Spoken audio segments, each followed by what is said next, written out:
if you're having stiff volume control, like if you turn it here and it stops about here and it's rough, like that, it's probably back here.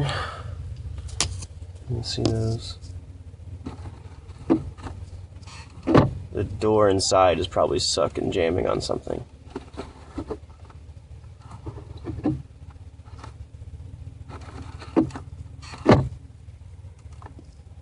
Otherwise, there's a gear on the back of this guy, and mine was off a tooth, so it'd get about here and it wasn't very nice to turn.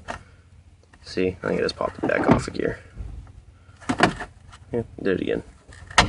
Yeah, there's all fucked up, but